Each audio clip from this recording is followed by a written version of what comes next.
Bonjour à tous. Dans cette vidéo, je vais vous expliquer ce qu'est le schéma narratif. C'est parti. Le schéma narratif est un ensemble d'étapes qui structurent le récit. Le schéma narratif permet la bonne compréhension de l'histoire. Le schéma narratif comporte toujours 5 étapes. La situation initiale, l'élément perturbateur, les péripéties, l'élément de résolution et la situation finale. Passons en revue ces différentes étapes. Nous allons commencer par la situation initiale. La situation initiale, c'est le moment où tout est calme. Des renseignements nécessaires à la compréhension de l'intrigue sont donnés, comme par exemple les noms des personnages, le lieu, le moment où se déroule l'histoire.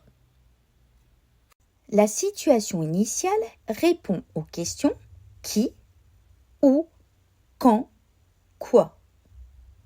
Afin de bien comprendre les 5 étapes du schéma narratif, je vous propose d'étudier divers extraits d'un conte russe Baba Yaga.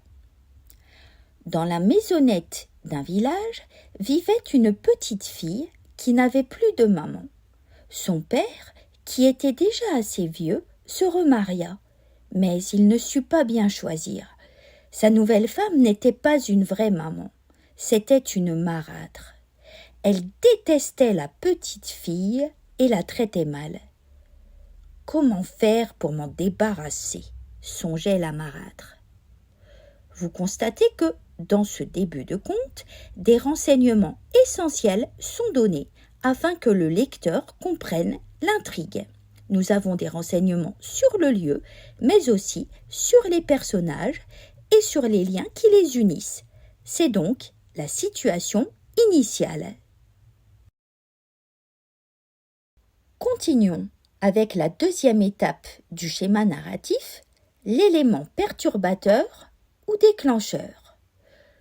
Comme le nom l'indique, il s'agit d'une perturbation de l'équilibre du personnage principal, le poussant à entreprendre une quête.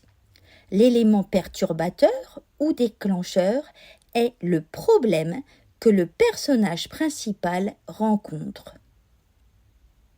Dans Baba Yaga, l'élément perturbateur est introduit par un indice temporel, un jour. Un jour que son mari s'était rendu au marché vendre du blé, elle dit à la petite fille « Va chez ma sœur, ta gentille tante, et demande-lui une aiguille et du fil pour te coudre une chemise. » La petite fille mit son joli fichu rouge et partit. En route, comme elle était maligne, elle se dit « J'ai une gentille tante, c'est vrai, mais qui n'est pas la sœur de ma marâtre. C'est la sœur de ma vraie maman.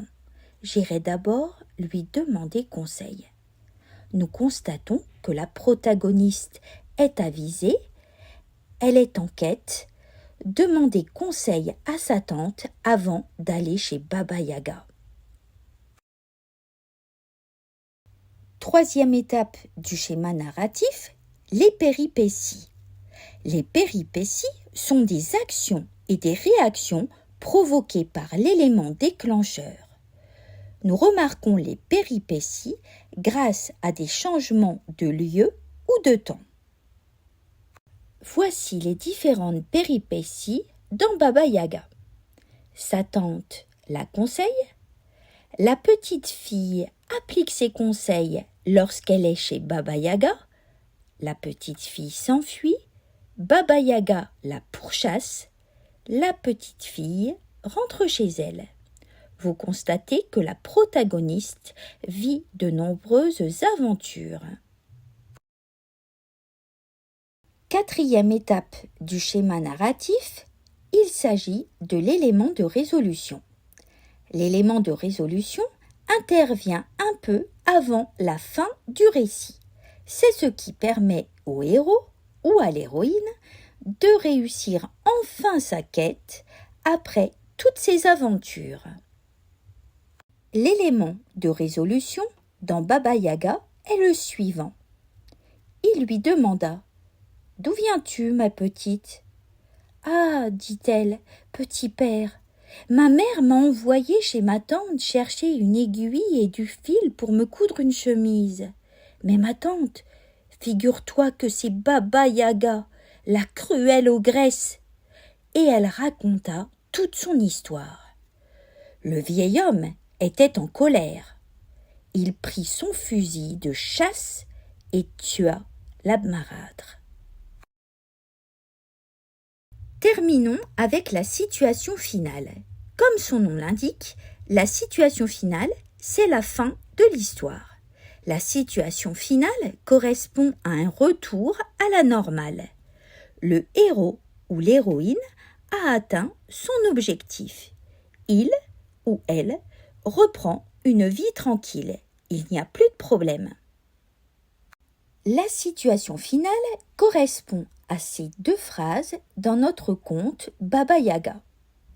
Depuis ce temps, la petite fille et son père vivent en paix. Je suis passée dans leur village, ils m'ont invitée à leur table, le repas était très bon et tout le monde était content. Vous constatez que le dénouement est heureux.